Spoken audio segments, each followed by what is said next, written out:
You are listening to Christians in Corporate, the podcast that inspires corporate Christians to bring their full selves to work by shining a light on successful corporate executives and leaders across the globe. I'm your host, Paige Rakintarin. Let's get into it.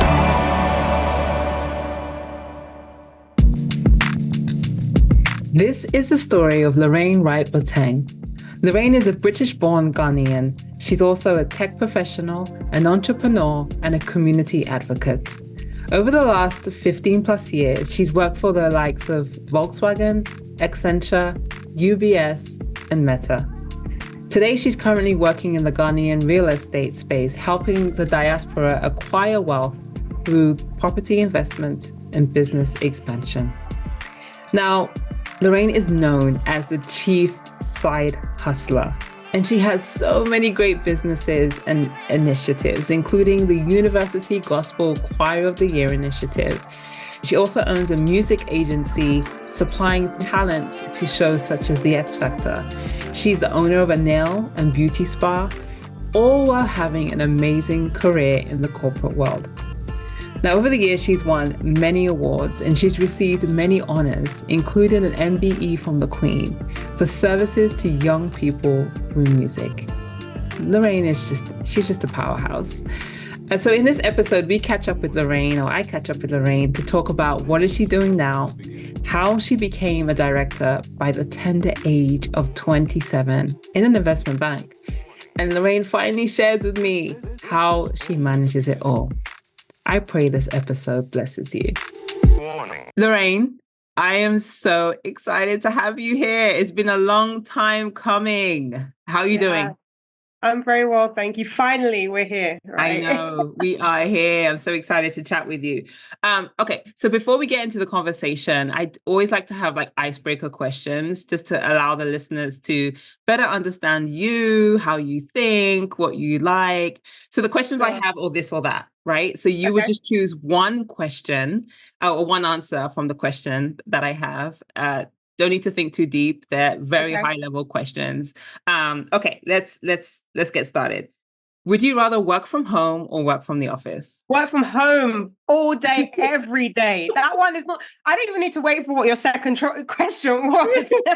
Really? I'd rather work from the office. So that's weird. Okay. No. I don't like the process of going to the office, but when I'm there and I like it. Okay, productive in the morning or you're productive in the afternoon? Productive in the afternoon. Email or live conversation? Email. Predictability or excitement? Say that again. Predictability or excitement? Oh, excitement, I think. Yeah. Excitement. Playlists or podcasts? Playlist. Music playlist. Okay. Yeah. Fruits or veggies? Oh, that's a good question. I guess veggies are a lot easier to eat because we just eat them anyway. So veggies. Yeah. Okay. This may seem controversial, but I'm going to ask it anyway. Nigerian jollof or Ghanaian jollof? There is actually this is not, it shouldn't even be a question. It's not even about controversy. It's not even a question. It's just hands down Ghana jollof. All right. You know what I mean? You know what? I'm not going to argue with you because I have not tasted Ghanaian jollof, so my answer is kind of one-sided. But I grew up tasted both, and I can tell you categorically for a fact that is factual knowledge. There is, there is proven research, right? There are theories and there is literature that underline that there is only one answer and one answer only. And that answer is also scriptural. In the Bible says that Ghanaian jollof rice is the one. You know what? I'm going to let you have it. The Bible talks about there being light in darkness. And when there is Nigerian jollof, right, there is darkness and the light cannot comprehend. Come on. I'm joking. All right, sis. I got you. Hilarious. Okay, and I have one more question. It is open-ended. Okay, so this is not this or that. But the question is, if your life had a theme song, what would that song be? And it could be several, because I feel like sometimes people ask with several, answer with several answers, but what would yours be? The song that comes immediately to mind is a gospel track. God, you have to remind me the name. But the song that goes, "Never would have made Oh, it." Marvin That Sapp. song. Yeah. Yes, Yeah. Marvin Sapp. Yeah. Okay, exactly. Okay. That is because, in life, it's just everything that I do is by God's grace. Mm-hmm. And I wouldn't have even made it if it wasn't for his grace. Yeah. Yeah. Yeah. God's grace is amazing. It saves us, especially when we need it the most. So, all right. Okay. So welcome once again. We're going to go ahead and get stuck in. And I'm excited to chat because I feel like we have a lot to talk about between your side hustles, your awesome career in the corporate world. I think you worked in management consulting and financial services. Your new venture as a Ghanaian real estate strategist, investor, your MBE from the Queen. Yes, ma'am. Yeah. I think you also have a choir initiative. You have an executive MBA from Oxford, just so many things. And so super excited to start talking about them. But before we kind of take the listeners all the way back to better understand how you became a chief side hustler and how you basically have hustled throughout your life, I would love for you just to share a little bit about what you're doing now, because my understanding is you're no longer in corporate America and you're doing something that's super exciting. And so I would love for you to share a little bit more about that. So at the moment, as you rightly say, I've got a huge passion. I'm sure you got that from me picking Ghana jollof over Niger jollof. But I am British-born Ghanaian, and I've fallen in love with Ghana over the last 7 years or so, specifically in the space of property and real estate. However, when I first got into real estate, I got burnt, right? And what I've wanted to do is try and, I've learned a lot from the experience I've had personally in terms of real estate investment in Ghana. And I wanted to really pay it forward and educate my community, especially those in the diaspora, about how they can actually invest in Ghana's real estate, right? And do that passively to be able to generate some passive returns. So I've been educating people using my social media platform. But even more so, more recently, I've also launched a program which is actually educating people through a 3-month program around how they can actually purchase property in Ghana. It's not as straightforward as people would think about buying one in, the US or in the UK, because there's certain things that you need to be aware of. There are certain, you have to go to a lands commission, you have to, get all of these kind of extra additional things that you might not necessarily have access to. So really educating people in that process. And so I run what is called a diaspora to home program, which is all about encouraging Ghanaians and non-Ghanaians to invest back home in Ghana real estate market, showing what's available, showing what the potential rental yields and income may be, how to purchase property, etc., etc. So that's what I'm doing at the moment. I consult on it. I help people to get mortgages in Ghana as well, and just really excited about what's happening in the space in Ghana. So if anybody's looking to get involved in that space, then I'm your girl. Do reach out to me or check out diaspora2home.com. And I do have an amazing offer right now. When you go on my website, you will see. And in fact, I think we can post a link, and anybody that goes to the link, they can have access to that as well. Awesome. That sounds amazing, Lorraine. I actually attended one of your info sessions. I'm excited about your program. I know a lot of people will also be excited. And so, let's see. Again, we'll post a link in the description bar below, and hopefully people engage with that. All right. Okay. So let's go all the way back to, I don't know, I'm going to guess the 80s, South London, Brixton. You grew up late with 80s, family. Late 80s. Let's go. Okay, late 80s. Okay. Yeah, I was late 80s too. Okay. But Brixton, you grew up with your family. Can you tell us a little bit more about your upbringing, and just some of the core learnings, core principles that you felt you learned as a child growing up? Yeah. So I grew up in a single parent household, as you rightly said. It was, council estate in Brixton. And I was one of our family, well, my mom, I'm sure typically a lot of people are probably listening, especially as she had just come over from Ghana. She's used to, education being that kind of route to accomplish the things that you need to accomplish. But she was very much one of those parents that you kind of have to be one of those 3 professions, right? Was it a lawyer, an engineer, a doctor? Do you know what I mean? And she really drummed into us education. But very early on, she also really drummed into us, just the whole idea of hard work, because we grew up on a council estate, but in the council estate, a lot of these people were turning to crime, or they will turn into early pregnancies, or whatever it may be, right? Gangs, etc. And she didn't want us to fall into that trap, right? And I remember that she would make sure that we were busy. And by busy, it would mean that you are responsible every Saturday morning to go and clean the toilet. You're not going out until you've done your chores. You know what I mean? That was her way of taking us away from just going outside and going doing different things. When she came back from home, from work, you need to make sure that there is yam and plantain and there is kontom food on the fire ready for her when she gets home. Do you know what I mean?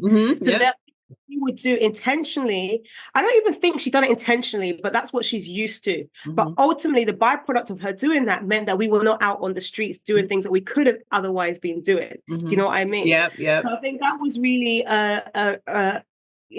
in retrospect and looking back in it, in hindsight, that was her way of really educating us and bringing us some form of discipline in our home.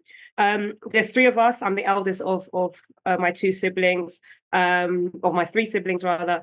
And we, I remember very early on that because I actually hated doing chores, I was like, if she's not allowing me to go out, or she's not allowing me, or she really wants me to do chores, I'm going to go find a job. So I remember at the age of 16, I was out the house looking for work, I rather would go and earn some money than be at home cleaning the toilets and cleaning the bathroom every Saturday morning. So I remember her telling me to put together a CV. She drags me down Clapham High Street. And those times there was a store, a Mother Care. I don't know, is Mother Care still around? I don't know, but I remember Mother Care. Totally. Yeah. So that was my first job, working in Mother Care. I worked as a sales assistant, and I actually worked my way up to become supervisor and manager of Mother Care on the weekends whilst I was studying in college and then university. So yeah, that was kind of like our upbringing, really a Ghanaian household. Yeah, I mean, it sounds like an African household because that's exactly how mine was, right? Like definitely Saturday. My mom used to be like, bring the meat out, which basically means when you bring the meat out from the freezer, you're cooking you're cooking stew, or you're cleaning the toilets, who's washing the windows. I'm like, why are we always trying to do a deep clean every Saturday? Like but now it's innate. I can't let a weekend go without making sure the home is clean. You know what I mean? It's now innate, like and I get it. Yeah. I'm trying to get my kids to do it too, but they're just not having it. But I'm like, I don't care if you're in Chicago. But like I said, my son is 9, so and my daughter's 3, but I don't care if we're in Chicago. We're doing the African upbringing. Listen. That's right. Okay, so it sounds like in your childhood you learned a lot about hard work. You got a job at 16, and the theme actually, as I was learning more about you, is just like fast track promotion, right? So you said you worked at Mother Care, you worked your way up to supervisor or assistant supervisor. Let's chat about your corporate career journey, because again, as I was learning about you, it looks like you've worked in London, you've worked in Switzerland, you've worked in Chicago. I can't believe you were in Chicago and I just didn't know you, because I would say the African circle, actually, that's not true. They are kind of big. So I don't expect to have known you then. You worked in Ghana. And so would love for you to kind of talk about your career journey. So after you finished college, I believe you joined Accenture. Right after college, or university, I should say. So when I went to university, I was so intentional about finding a university that allowed us to do a sandwich placement, so an internship, so a year out, so you can go and work. I don't know how back then why that was so pressing on me going from college and realizing that no, I need to go for a course that I'm going to get experience. I don't know why, I don't know where that came from, but I was not going to join a course at university without having a sandwich placement. So I ended up finding, I left college with 3 A's at A levels, and I really wanted to do something in the tech space. I said I wanted to do, so I wanted to find a course that kind of balanced between business and tech. So information systems was that kind of nexus for me, because you get to learn about project management, you get to learn about things like that. So I found a university. So I ended up going to Brunel University in West London, if it's considered London or not, but let's say Uxbridge. Yeah. And I went there, and that was where I was able to do a sandwich year in my third year. So I actually found a job, a placement at Volkswagen, where I was working in Milton Keynes for a year. And that was my first experience of corporate, right? So, and it was also my first taste of like perks. They gave us like a car, like a company car, and you can choose which company car you get. I remember going for an Audi. So I remember taking pictures of my tree. I remember like, that is my car. At 20, how old are you? Like 21 or 20? Yeah, it was probably like 19 or 20. Yeah. And I remember like I would just, for the sake of it, I'll just drive down to uni, like for Milton Keynes, just to show off my brand new A3. I'm like, so I'll be doing that on the weekends, like, you know. And I think there'll be times when they'll let you try out different cars, like a Tiguan, and those times Tiguans were like a 4x4, and it was, so I'll just be experiencing those. So that was, and I remember having managers that would tell me one thing. I will never forget this manager. And he used to say, and I used to go into the workplace and be like, oh my God, I want to be able to do this. I need to do this. I want to do this. And he said, Lorraine, don't run before you can walk. And, you know, those times it was really defeating because I just want to try something, but not knowing that actually was really solid advice. You know, it was really core, because everybody around me would be like, Lorraine, you just got here. Don't run before you can walk. Don't run before you can walk. Don't go and say, but I was eager to just get involved. So I've had to learn how to balance my eagerness with the fact that I still need to to know the foundations before I can actually move forward in anything, right? So that was real good experience. I did my placement year, and the placement year finished off in June of, so the university term goes from like a September to August, right? But I finished the placement in June. So I had a few months before university started, and I said, look, let me go and find a summer internship. So I found a summer internship with Accenture. So I landed an 8-week placement with management consulting. And again, I was tasting different perks because they put us up in accommodation in Tower Bridge, right? And I remember like I live in South London, but I'm living in Tower Bridge for like 2 months and having that experience. So that was amazing. And at the end of their placement year, they actually offered us jobs. So we wouldn't have to go through the full round of, you know, applying for a graduate job. So I was able to go back to university knowing that I had a full-time job offer waiting for me. But ultimately, during that time was when the recession was happening, the financial crisis, when I went back to campus, when I went back to university.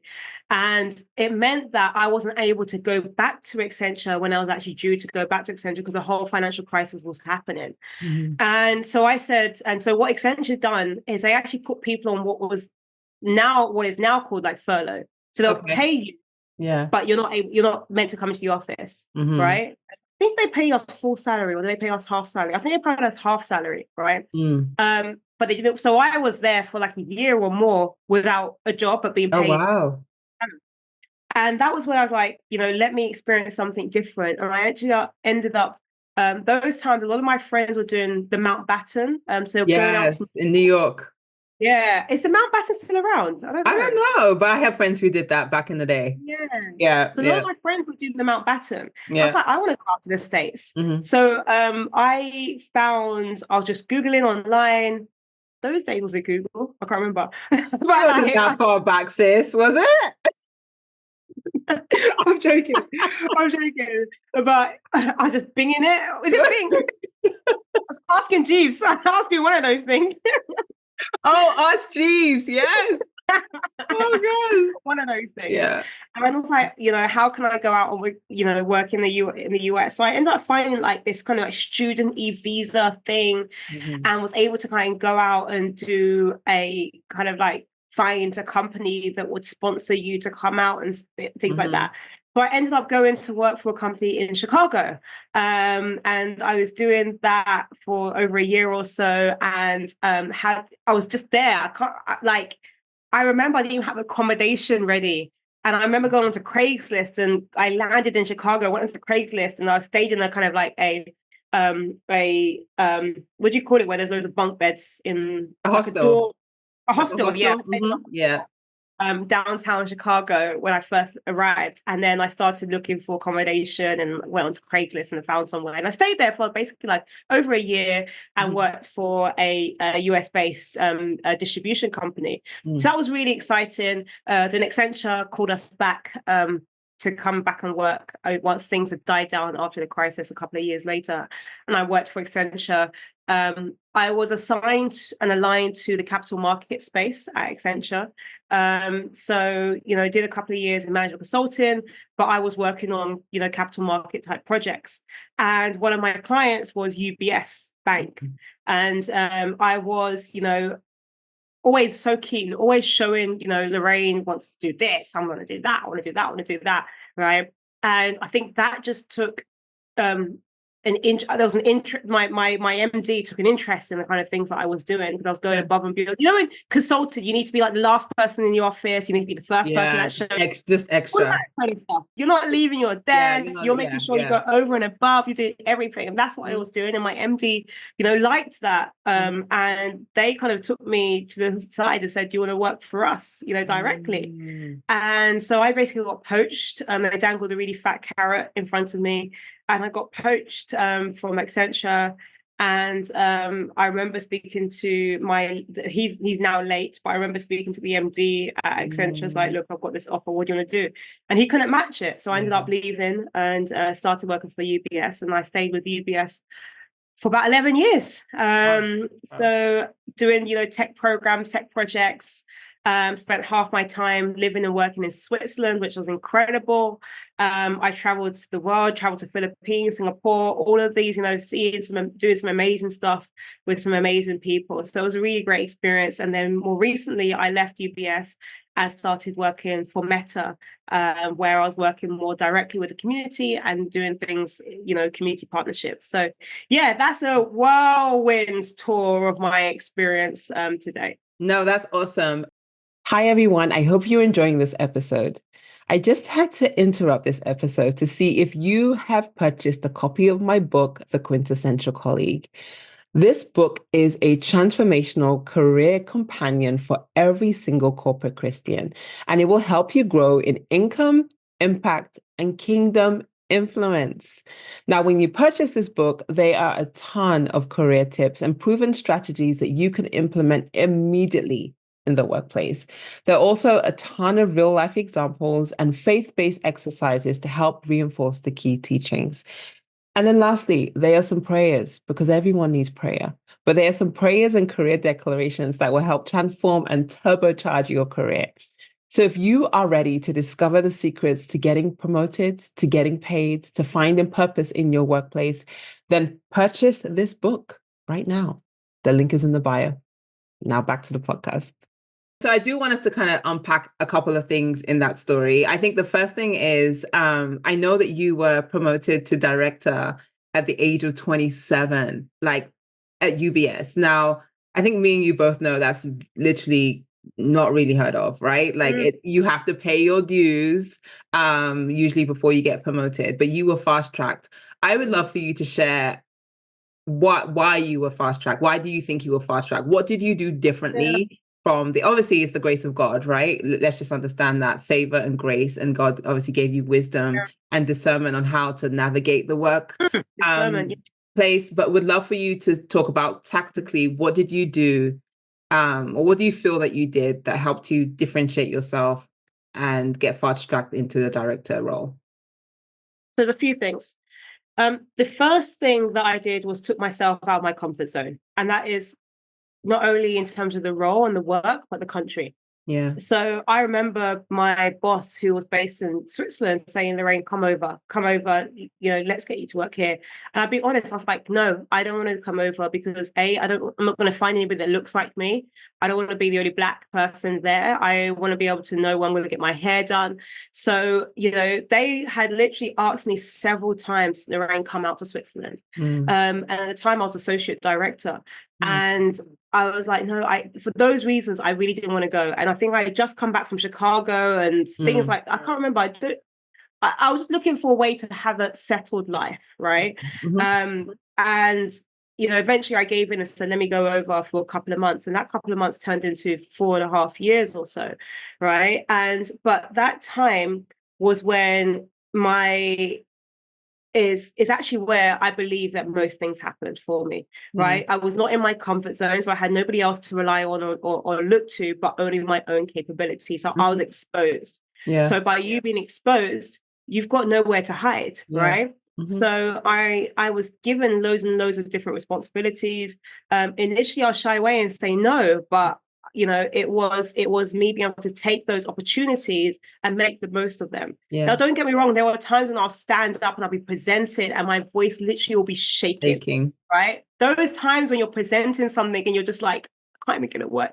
You know, that feeling in your stomach, you're so nervous around these like surfer MDs, and you have no idea how you're going to convince them. And you're in your 20s and how you're going to present this. You know what I mean? Yeah. So those, but I remember one day the MD coming to me and he's like, Lorraine, I want you to take on this program. This program is a $50 million program. I was like, huh, me?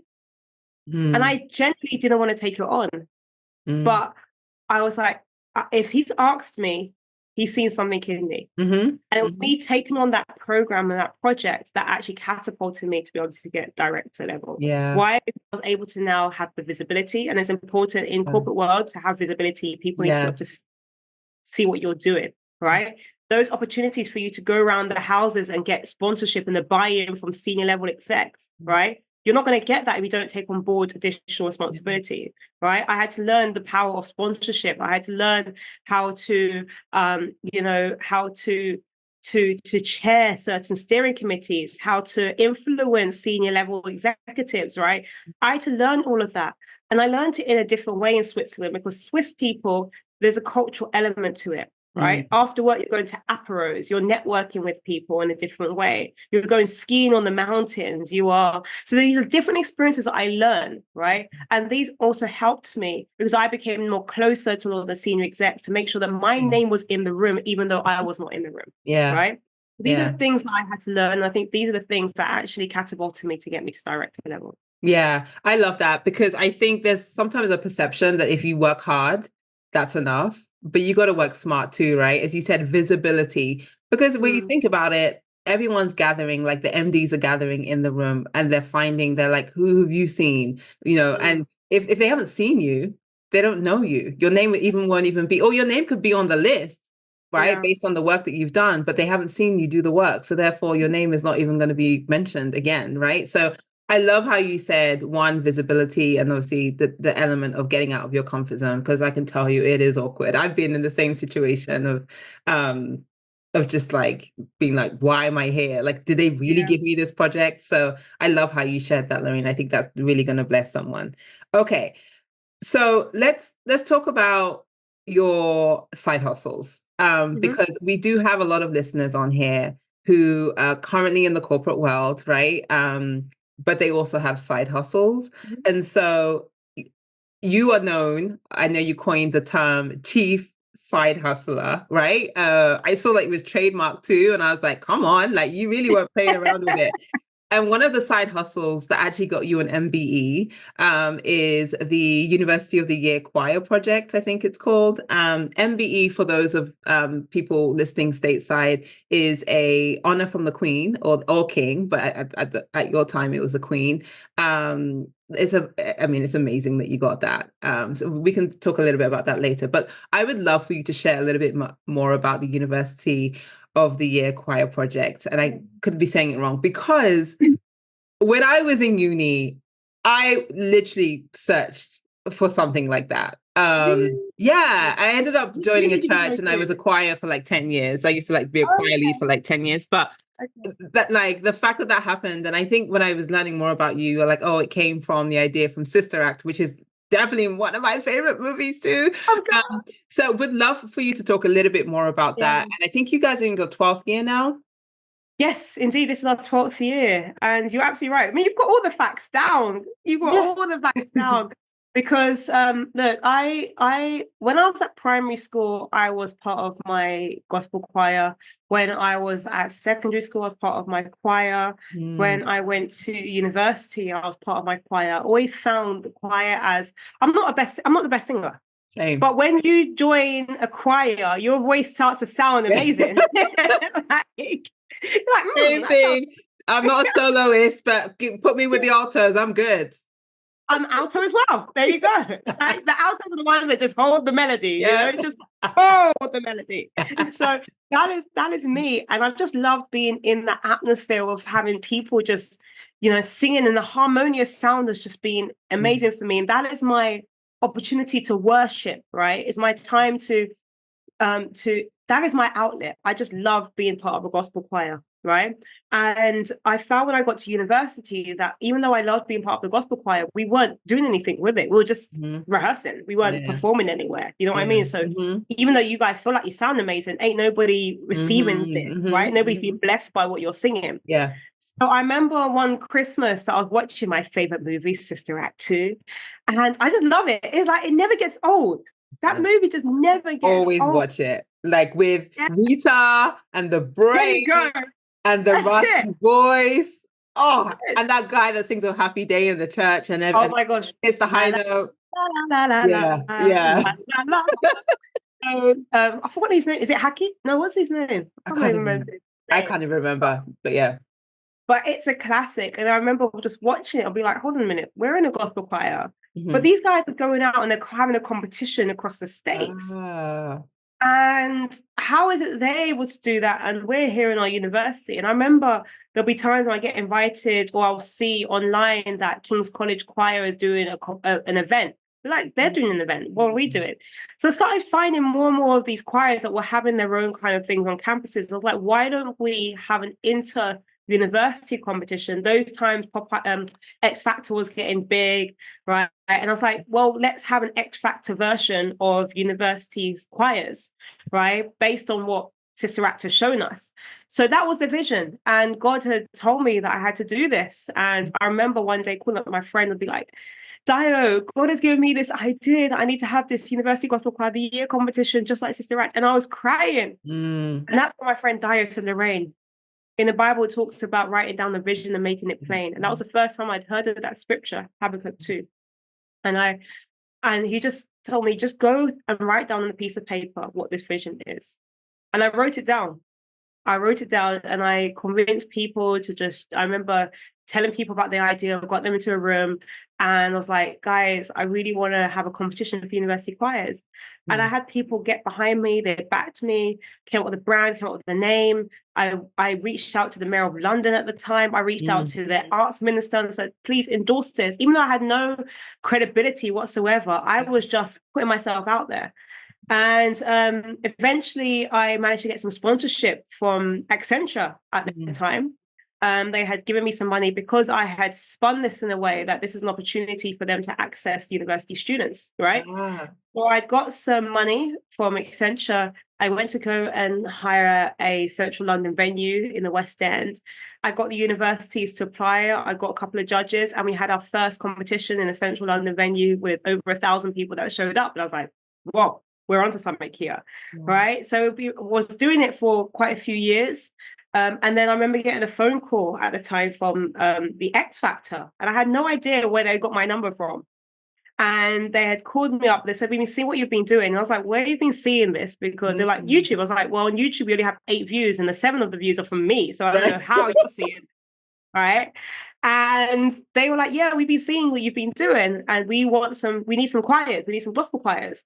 And I was like, okay. And so basically what they were looking for is backing choirs for all of their contestants. So if you saw like Little Mix, or if you saw like, those contestants that will come on, like Leona Lewis. I don't know if Leona Lewis was before our time, but if you saw those contestants come up, right, and they all had backing choirs and backing vocalists. And so those were your people. Our people. So we've been doing this competition every single year for the last 12 years, bar the COVID years, and really bringing university students across the UK together to have a national competition to showcase their talents. And it's just been an incredible journey so far. That is just absolutely amazing. As he was speaking, one thing that came to my head is the scripture, do not despise little beginnings. Like you said, that, as you build your brand, 5 people may just watch the podcast or, watch the YouTube video, but eventually it will grow into something as long as you remain consistent. And you clearly have been, right? Because you've been doing it for the past 12 years. But my question following that, I have lots, but I think the one that comes to my head is time management, because you built this brand, Lorraine, when you were at Accenture, you were also at UBS, you were busy getting promoted as director, like all those things were still going on, and you still were able to build this brand, right? Can you just tell us how you manage that? Grace of God. I think when God has given you a vision, he's going to make provision, Yeah. So I do believe that I had the people around me. Can I just put a disclaimer out there? I'm still nowhere near the vision God has given me. Still 12 years later, I'm still not even a drop in the ocean where God wants to take this thing, But I believe the small steps that we continue to take are because of the people that I've managed to get around. So, time management is basically a function of me having I'm leveraging other people's capacity. Yeah. Right. So I've had to get the buy-in from people that buy into this vision. And most of the times I use university students that have been through the competition already and they know what it's all about. So they volunteer for us, for the charity. But also just really be able to prioritize and balance my workload. So, I'm a big believer in that kind of 5 to 9 thing. So in the morning, although I'm not the most productive in the morning, what can I do in the morning before work starts, before 9 o'clock? What can I do after work, right? From 9 to 5. So 5 to 9, the other way around, right? So looking at how I can, and those 2 times put together is a whole another day's work, right? So putting that together and looking at how I can maximize that. But leading on other people, right? Using, freelancers where possible. And then, getting endorsements and partnerships take you a long way, right? Yeah. So making sure that other people one of the things I do right now is I partner with A Step Forward, the UK, that run the UK Christian charts. So I partner with them because they might have the capacities that I don't have. They might have the capabilities I don't have. Yeah. So I do believe that no man's an island. And if we're going to push the kingdom work, we have to be able to do it together. Right. Yeah. So I really fundamentally believe in partnerships, and that's really tremendously helped. Yeah. Yeah. There's a scripture, I don't know if it's in, I can't remember what book it's in, but basically it just talks about 1 can chase 1,000, 2 can chase 10,000. Like just doing things together always makes sense. There's power in partnership. And Absolutely. So I totally agree with that. Okay. So you've done, we've literally only just scratched the surface of some of your side hustles. Cause I think I was learning that you also did like an app. You also had like an talent agency, which you kind of touched on, right? The choir's going to X Factor and, you've got talent and all those kind of things. We talked about, or I kind of touched on, I should say, your executive MBA from Oxford. The question I have for you is, have you ever experienced imposter syndrome, right? Because you have touched so many things at the highest level, right? I don't think it's just touching these things. You also, when you do it with excellence, and that excellence is all obviously recognized. But do you ever sit and be like, okay, I've achieved all this? And I think you kind of mentioned it before, that you're nowhere near the vision God has given you. And I love that because there's always opportunity for growth. But have you ever experienced imposter syndrome? Absolutely, all the time. You mentioned the Executive MBA program from Oxford. And I remember I went on that program and I was probably one of the youngest, if not the youngest in the class. The average age group at the time, the average age of the class at the time was 39, right? And I was there my late 20s when I was doing it. And when I applied, and, most people had, double-digit years of experience, etc., right? And I was there, little old me, applying, and was like, these people are super smart. Yeah. And I just was like, how on earth? I remember my first day where everybody had met each other. They were talking about their experience. They were talking about their work. It was at the Sheldonian Theatre. And then, I'd gone back to the room, the dorm that I was staying in, and I broke down and I cried. It should have been of gratitude, but it was like, God, how am I going to get through this? Yeah. It should have been of gratitude. I was like, God, I don't even know how to even read this assignment they've given us for this first week. How am I even going to get through the next 2 years? I remember going for debates where they'll take us to the Oxford Union and they'll do debates on, capitalism and the role of organizations and shareholder value and things like that. I remember that being the first debate. I was like, I don't even understand this. I have no idea what you guys are talking about. And I was out of my comfort zone. Yeah.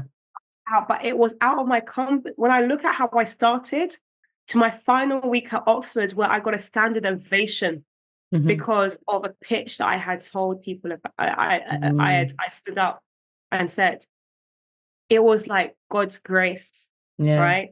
So I've had to learn, especially when it comes to imposter syndrome, that I'm not relying on my own abilities. I'm relying on God, right?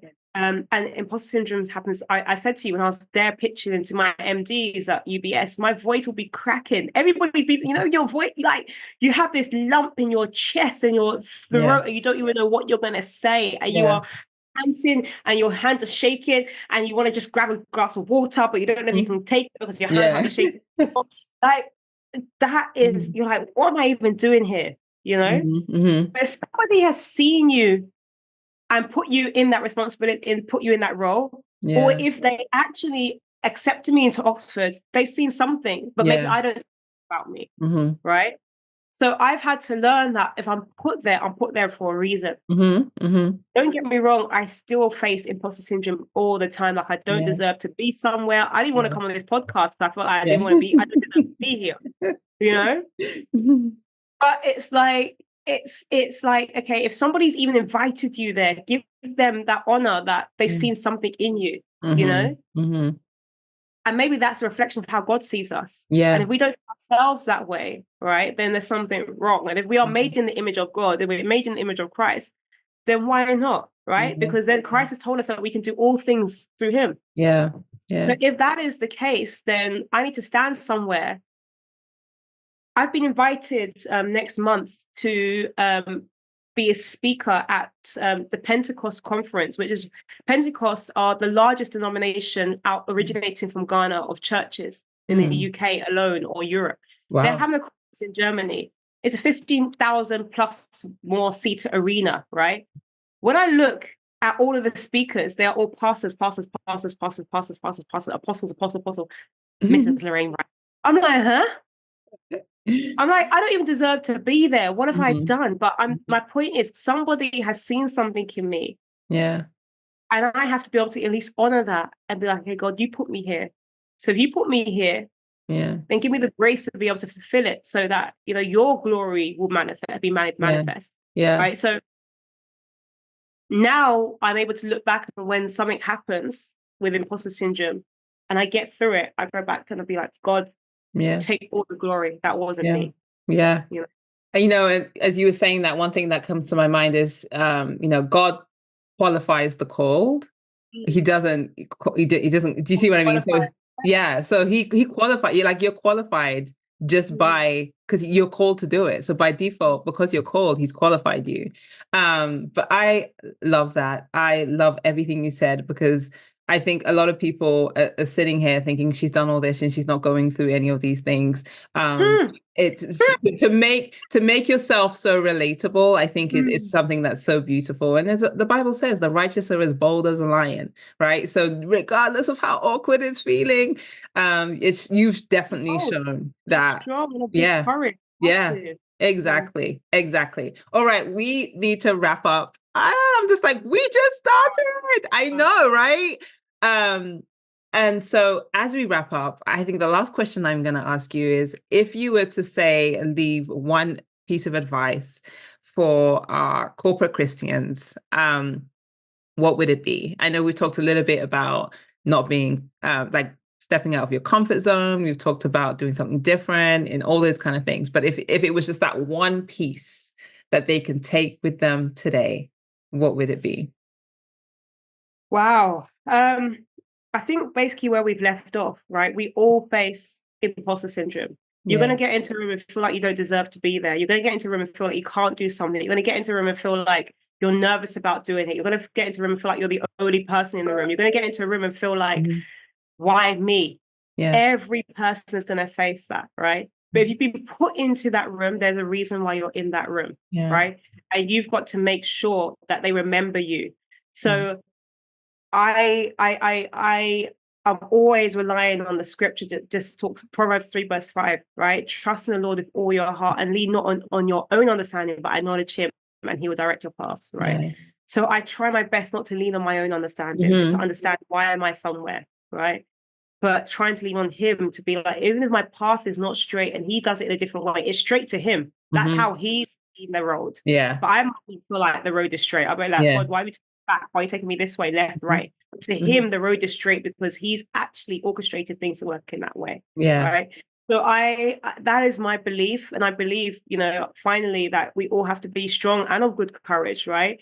Because he's given us the tools. He's asked us to seek him and all things will be added unto us. He's asked us and has said to us that he wishes for us to be prosperous as our soul prospers. He's told us that we can do all things through Christ. So all of these things that he's told us, we have to be able to live those out. And we can do that in our corporate jobs through the fact that in our marketplaces that we are, wherever we are, and we can be a reflection of him because of the scripture and the words that he's given us and go beyond and be the light in darkness, then why not? So I think all of us are going to face that imposter syndrome. But if we can continue to be that light, right, then that darkness that we're in is not going to be able to comprehend it. Right. Yeah. So it's us trying to believe in the word and living that out through our corporate world. Yeah.